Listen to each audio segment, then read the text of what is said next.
हिंदी की चुनिंदा और बेहतरीन कहानियों की कड़ी में आज सुनिए डॉक्टर संगीता झा जी की लिखी हुई एक दिल को छू लेने वाली कहानी आँखें।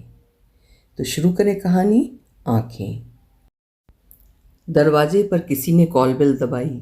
महरी ने दरवाज़ा खोला और तुरंत दौड़कर मेरे पास आई।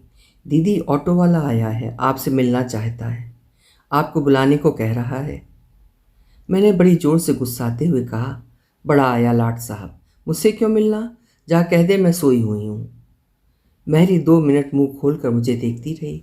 जिस ऑटो वाले को पति और बच्चे मेरा लखते जिगर यानी दिल के करीब कह पुकारते हैं, साथ ही वो महरी, धोबी और दूसरे काम वालों के लिए ईर्ष्या का कारण बना रहता है कि कैसे उसने मेरे दिल में इतनी जगह बना ली।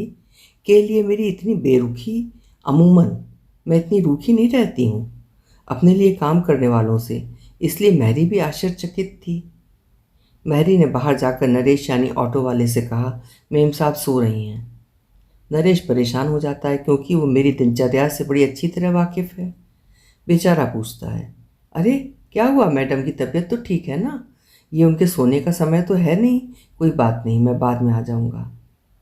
उसके लहजे में मुझे लेकर परेशानी झलक रही थी।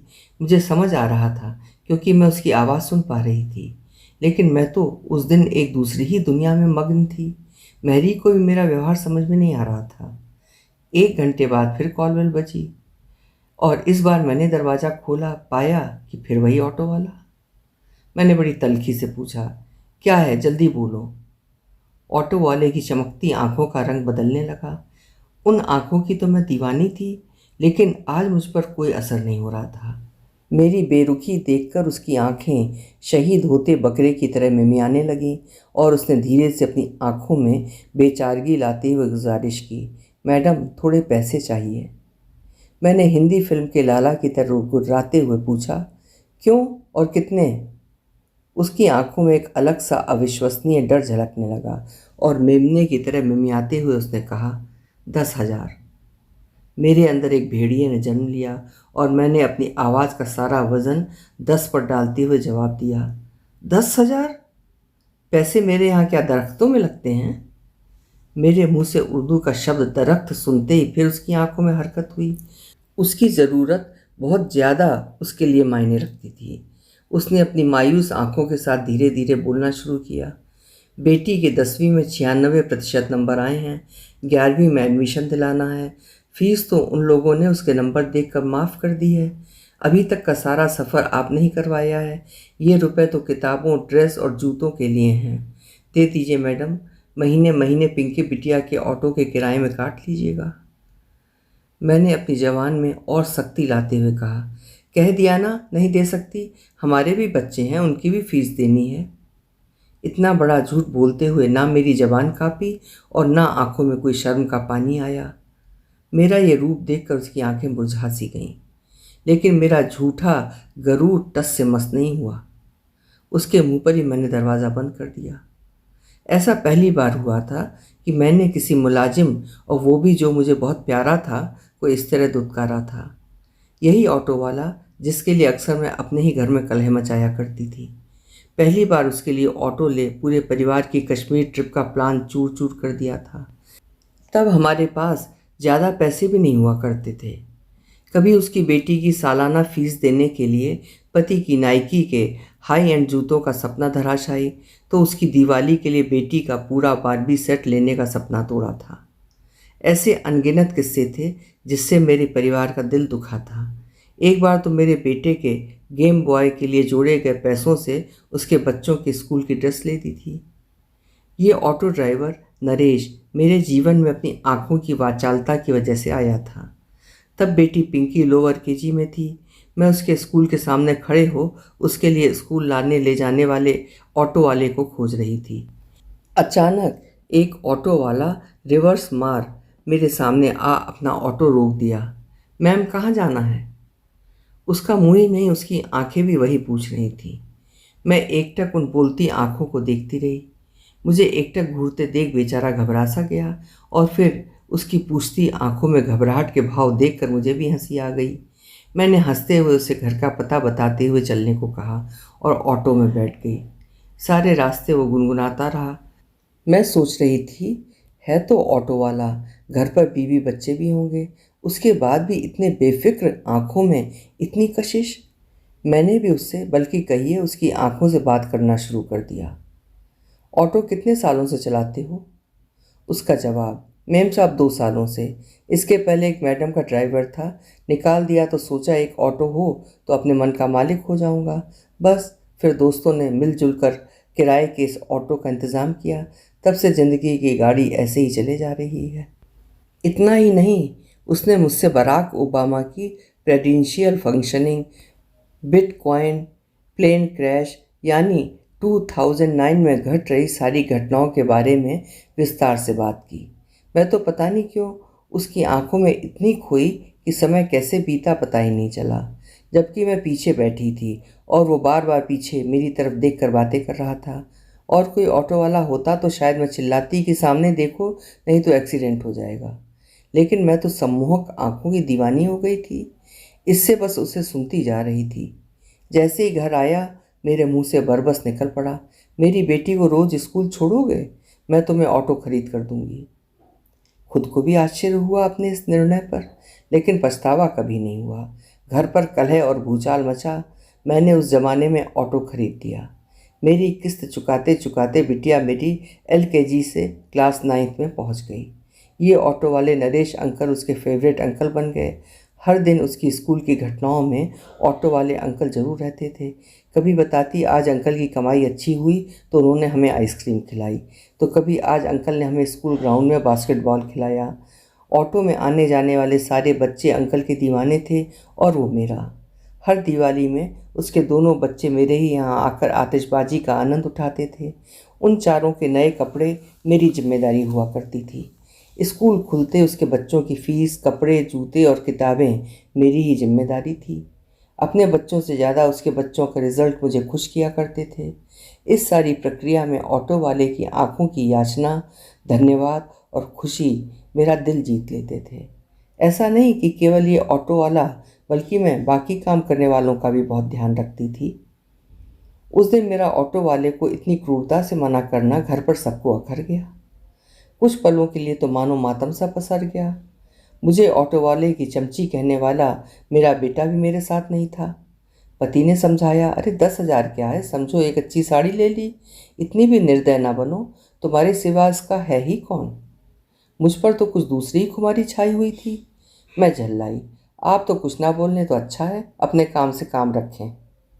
पति भी चुप हो गए, लेकिन उन्हें भी मेरे इस एटीट्यूड से बड़ा आश्चर्य हुआ।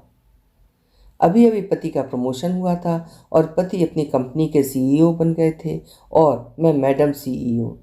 पति के प्रमोशन के बाद बाकी दूसरी कंपनियों के CEO की पत्नियों से मेरी एक किटी पार्टी में मुलाकात हुई। वहाँ मिसेस खन्ना ने मुझे एक पते की और बहुत ही महत्वपूर्ण बात समझाई।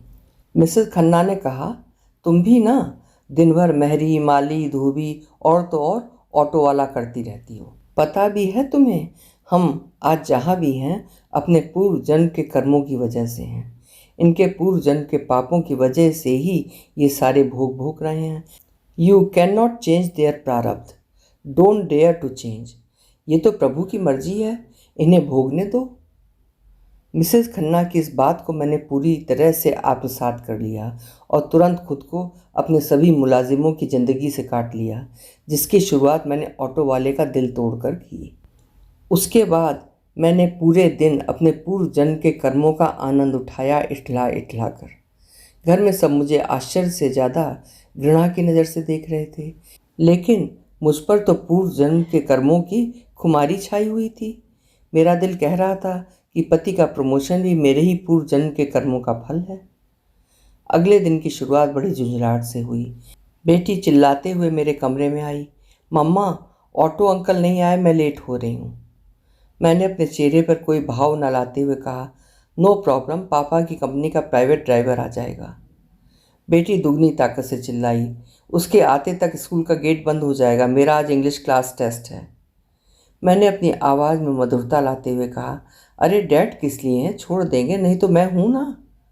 बेटी लगभग चीखते हुए बोली, आप रहने ही दें, मैं पैदल ही पहुँच जाऊँगी। हमारे इस झगड़े ने पति और बेटे की नींद खोल दी। पति बेचारे बिना ब्रश किए नाइट सूट में ही बेटी को कार में छोड़ने चले गए। इस वाक़ये से भी मेरे अभिमान में कोई कमी नहीं आई। मैंने सुबह आते से ही कंपनी के ड्राइवर से कहा, कल से तुम 6:30 बजे आना, बिटिया को स्कूल जाना होता है। वो भी हाजिर जवाब था। उसने कहा, वो मेरा काम नहीं है मेम साहब, मेरी ड्यूटी तो 9 से 5 है। सुबह मैं अपने बच्चों को छोड़ने जाता हूँ। मुझे तो जैसे काटो तो खून नहीं, अब करूँ तो क्या करूँ। पति चिल्लाएंगे सो अलग। घर पर काम करने वाली मेहरी, जिस पर मेरे कई उपकार थे, मसलन घर बनाने में पैसों की मदद, मेरी मदद के लिए आई। वो कहने लगी, मेम साहब मेरा मर्द एक जगह ड्राइवर का ही तो काम करता है, उसका टाइम भी 9 से 5 है। वो बेबी को सुबह अपनी स्कूटर से छोड़ देगा, फिर 3 बजे वापस आपका कंपनी का ड्राइवर ले आएगा। मैं अवाक, हतप्रभ।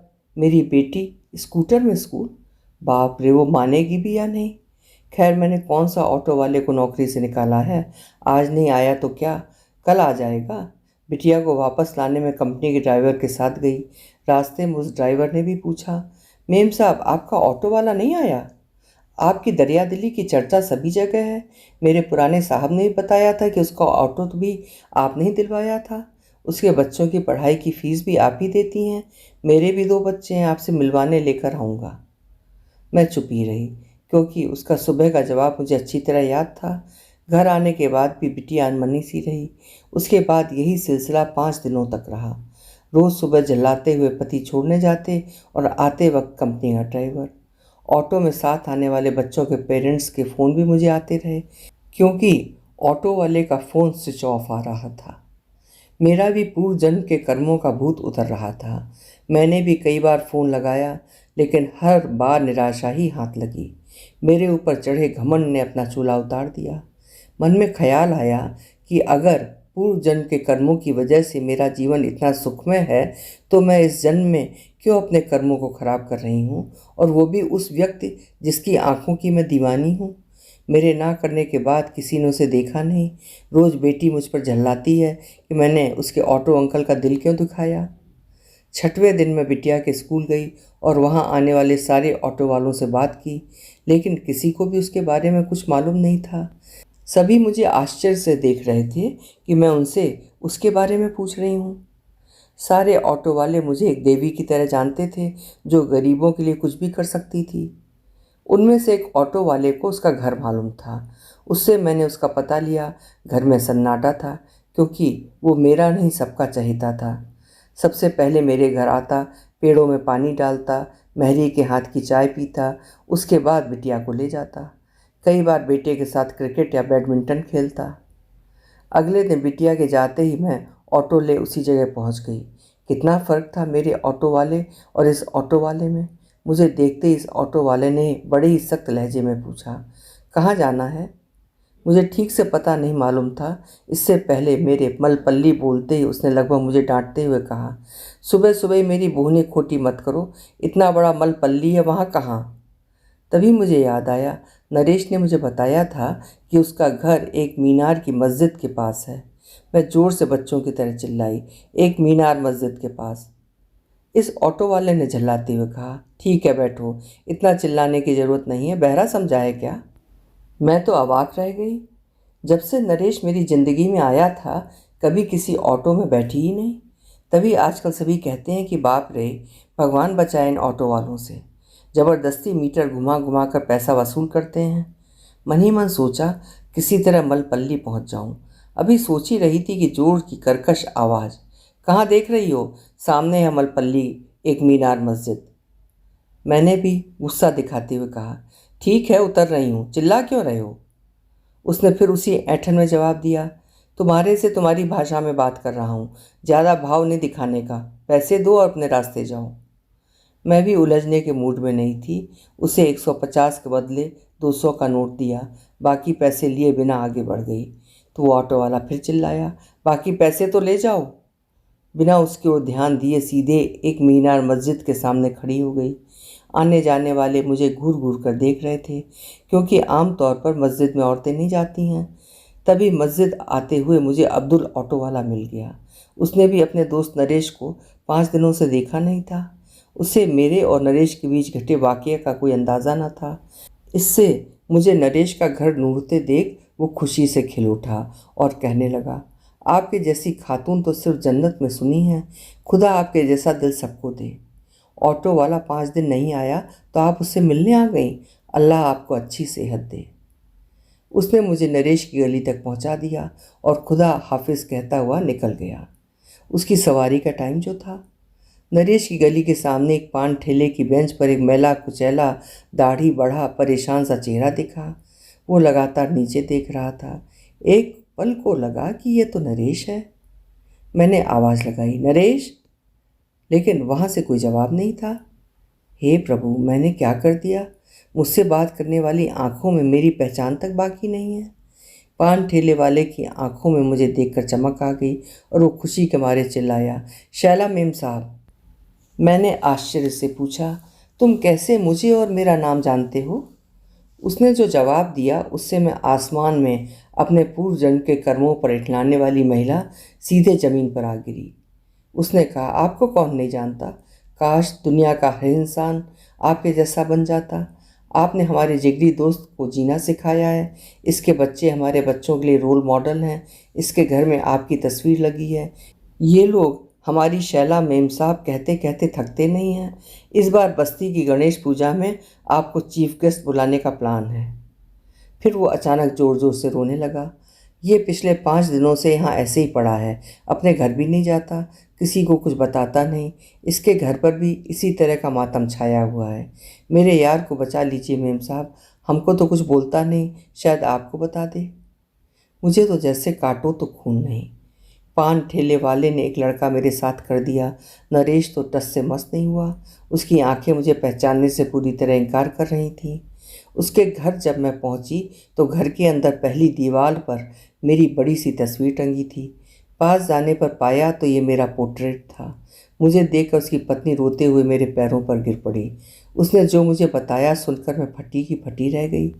ऑटो वाला कभी मेरे सिवाय किसी के आगे हाथ नहीं फैलाता था। मेरा दर्जा उसके घर में माँ की तरह था। हमेशा सबसे कहता, मैंने अपनी माँ को नहीं देखा, लेकिन वो होती तो ज़रूर शैला मेम साहब जैसी होती। सामने रखा पोर्ट्रेट भी उसी ने बनाया था। मैं तो शर्म से पानी पानी हो रही थी। उसके बाद उसकी पत्नी उर्मिला ने जो बात बताई, मेरे तो पैरों के नीचे से मानो ज़मीन ही खिसक गई। मेरे मना करने पर नरेश मायूस हो गया था और उसकी दोनों आंखें लाल और सूजी हुई थीं। उसने लड़की को साफ साफ कह दिया कि अब उसकी पढ़ाई बंद। ऐसा कहते कहते भी रो रहा था और एक ही नाम जपे जा रहा था, मेम साहब। उसने घर में किसी से बात ही नहीं की, बस बोलता जाता, अब बच्चे भी ऑटो और टैक्सी चलाएंगे। मेम साहब ने ऐसा क्यों किया? लेकिन लड़की तो पढ़ाई के लिए कुछ भी कर गुजरने को तैयार थी। उसने अपने घर के पास रहने वाली लड़की की मदद से एक रात एक अमीर शेख के साथ गुजारने का प्रस्ताव मान लिया। बदले में वो अमीर शेख उसे 15,000 रुपये देता। घर वालों को बिना बताए चुपचाप वो अपनी सहेली के साथ वहाँ गई ज़रूर, लेकिन उसकी बदकिस्मती और या कहिए ऑटो ड्राइवर की बुलंद किस्मत से उसी समय वहाँ पुलिस की रेड पड़ गई। गनीमत ये रही कि लड़की की इज्जत तो बच गई, लेकिन ऑटो वाला किसी को मुंह दिखाने लायक न रहा, क्योंकि बात तो आग की तरह मोहल्ले में फैल गई। इसके बाद उसकी पत्नी ने एक ज़बरदस्त बात कही, शैला मेम साहब, पैसा नहीं है मेरे पति के पास, लेकिन इज्जत, स्वाभिमान ऊपर वाले ने ठूस ठूस के दिया है। जब यहाँ तक पहुँचाने वाली मेम साहब ने साथ छोड़ दिया तो जग से क्या शिकायत। मैं तो अपने किए पे शर्म से डूबे जा रही थी। बाप रे, इस जन्म में इतना कुकर्म कर अगले जन्म के लिए कोई पुण्य नहीं छोड़ रही थी मैं तुरंत ऑटो वाले नरेश के पास गई। अभी भी वैसे ही ऊपर शून्य में देख रहा था। मेरे पुकारने पर भी वो शून्य में ही रहा। मुझे देखकर चहकने वाली आंखों में मेरी पहचान भी बाकी नहीं थी। मैंने घर वालों को बिना बताए उन सबको अपने घर से आउट हाउस में लाने का निर्णय लिया। जैसे ही दूसरे ऑटो में नरेश का परिवार घर पहुंचा, बिटिया और महरी दोनों चहकने लगे। बिटिया ने अपने पूरे 6 दिनों का अनुभव अपने ऑटो अंकल को बताया, लेकिन उसके अंकल तो बुत बने बैठे थे, मानो लकड़ी के बने हों। पति ने आश्चर्य से पूछा, माजरा क्या है? कल तक तो 10,000 रुपये भी नहीं दे रही थी और आज घर पर ही उठा लाई। मैं पहले की ही तरह पति पर चिल्लाई, आप बीच में ना बोलें। बेटा, बेटी और पति तीनों एक दूसरे को कनखियों से देख के मुस्कुराने लगे थे। उस घटना को पूरे 5 साल बीत गए। नरेश यानी ऑटो वाला पति की कंपनी में ड्राइवर है। उसकी बीवी मुझे घर के कामों में मदद करती है। उसकी बेटी एमएससी कर लड़कियों के स्कूल में पढ़ाने लगी है। बेटे को इस साल इंजीनियरिंग कॉलेज में एडमिशन दिलाया है। इतना सब कुछ होने के बाद भी ऑटो वाले की आंखों की चमक पूरी तरह से गायब है। उसमें मेरी कोई पहचान बाकी नहीं है।